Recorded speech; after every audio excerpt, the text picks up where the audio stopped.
Thanks for inviting us in. It's now 11 o'clock, and we want to begin this evening with frustrations at a town council meeting in Knightstown as dozens of people packed into a room sharing their concerns. Last week, we told you the police chief and 2 council members resigned, citing frustrations with the town clerk. Marina Silva has been following this story for us tonight and joins us with the new developments in the newsroom. Well, it was a special town council meeting called specifically to discuss staffing at the Knightstown Police Department. Tonight, the town council of 3 voted to appoint interim town marshal. People living in Knightstown also took the time to share their concerns, getting pretty frustrated with each other.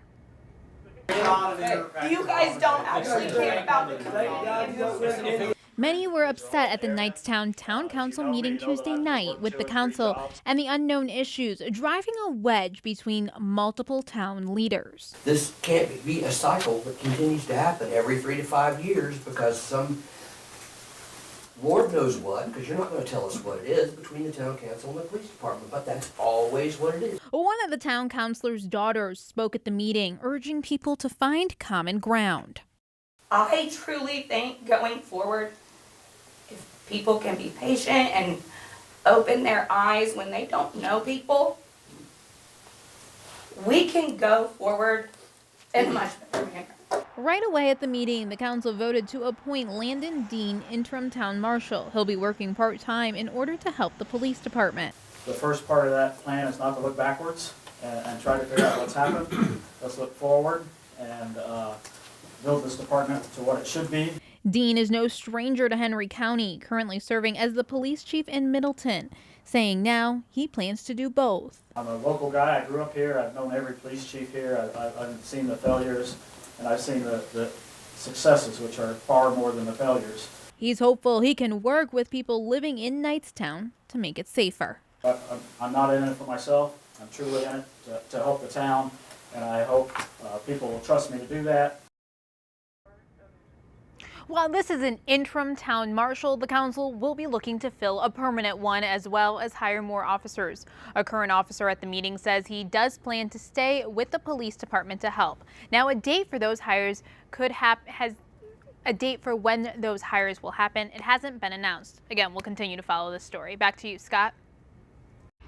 Anytime there's a police involved shooting, I have to ask myself, was it necessary? That very question from a community advocate is now under review tonight by IMPD's Critical Incident Response Team and IMPD Internal Affairs. This investigation launched after that deadly police shooting on the Near East Side of Indianapolis. Now, I want to show you the scene. This was around 2:30 this morning near Washington and State. IMPD tells us they initially got a call about a reported assault. Now, when police got there, they say they tried to talk with a man that they spotted standing around. One officer believed the man had an outstanding warrant. The man reportedly refused to talk with police, then walked away with his hands in his pockets. Police say an officer told the man to take his hands out of his pockets or he would be tased. But according to IMPD, the man ran away. Police Chief Chris Bailey tells 13 News one officer deployed his taser. Then Bailey says at some point, an officer fired a gun, shooting the man who then died at the hospital. The officer has to live with this the rest of his life. We don't want this to happen. We prefer that everyone we can comply, and then we can figure things out on the scene rather than running and producing a weapon. Detectives tell us they found a gun next to the man. Now we're pushing to find out more about the man's identity and that active warrant. Tonight, the law enforcement community is amplifying concerns about a bill that could put limitations on the authority of reserve police officers. Our Logan Gay joins us live tonight after attending a town hall with the Southport Police Chief. So, Logan, what was their overall message tonight? Well, Scott, I actually heard from 2 police chiefs, and their messages tonight are that this bill could actually make things worse instead of fixing them. The Southport Police Department is using this town hall to put the community on notice about House Bill 1186. Now that this bill has made it to the Senate, some members of the law enforcement community feel like the clock is ticking for them to educate the community on the ramifications of this bill. Our communities need to understand that their safety is going to be directly affected. The bill mostly focuses on reserve officers, restricting their authority to just their own cities and towns, which could have a negative impact for departments like Southport, where the majority of the force are reserve officers. This bill needs to be amended. There is no reason that the legislature should get involved in situations and tell every little city and town and municipality what they should do with their reserves. Let that city and town decide that. The bill could also make it harder for smaller departments to fill the ranks, and many reserve officers would no longer be able to work security off duty to earn money. Everybody needs a little extra money, and if they put in the free time, they paid for their own uniforms, and they've done all that kind of stuff, why shouldn't they be able to do it? There is a need for off-duty employment. Like we just said, just to work Lucas Oil at a Colts game, you have to have 70 inside, 50 outside. The Albany Police Department also has a lot of reserve officers. The police chief there says he worries about some of the vague language in the bill. We have reserve officers that travel a pretty good distance to get here to work. And if they are in uniform and they see something happening, can they act if they're outside this jurisdiction? And the bill does talk about exigent circumstances. The problem there is it leaves a lot to interpretation. One community member says she's not only concerned how this proposed bill could impact safety in Southport, but also in Marion County, where many reserve officers often help IMPD. There are a lot of places where officers are that citizens just don't even think about that. And if we're cutting out that ability for them to be there, that's going to impact everyone. Ultimately, they hope they get the attention of the right people as the bill moves forward. As citizens, as law enforcement officers, as retirees, we have to unite behind this, and we have to make our voices heard.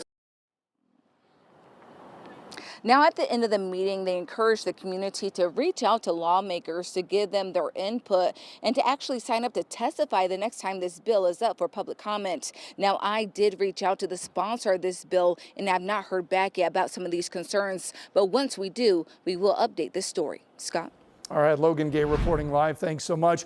A South Carolina man was just sentenced after stripping naked and then assaulting a TSA officer out at Indianapolis International Airport. All of this unfolding back in July of 2023. So according to the court documents, a checkpoint screening indicated 38-year-old George Stevens needed an additional screening. Investigators say Stevens cooperated initially, but then started calling the officer names, growing more agitated.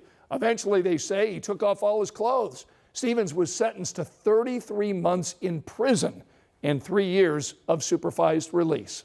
Angela?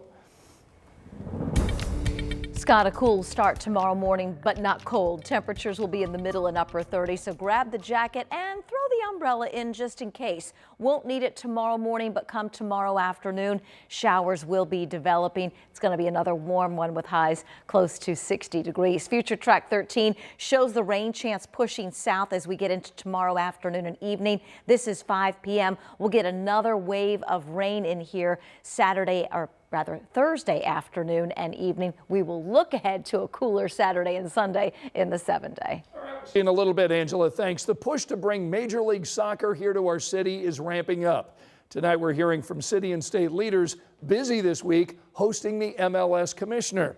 So as we first reported last night here on 13 News at 11, Commissioner Don Garber joined Indianapolis Mayor Joe Hogsett at the Pacer game. We also confirmed that Pacer Sports and Entertainment is involved in this effort to attract an MLS team. And now we're learning Garber also met with Indiana Governor Mike Braun. Governor Braun says it is still early in the process. And the governor's right. 2 things still have to happen before the city can make its formal bid. First, the state of Indiana has to sign off on financing a stadium. That will likely won't happen until after the current legislative session. Secondly, there needs to be an investor group in place. Mayor Hogsett says that's a work in progress. But both the mayor and the governor want to make this happen. I want to make sure that cash flows. That's going to be easy for us to look at. I just view it as an opportunity that may not be around if we aren't actively involved. Based on my conversations with the commissioner, he still is optimistic about Indianapolis's chances. He continues to say we're doing the right things. Mayor Hogsett says he and Governor Braun haven't talked about the issue, but says the two may soon have some dinner to discuss the city's plan.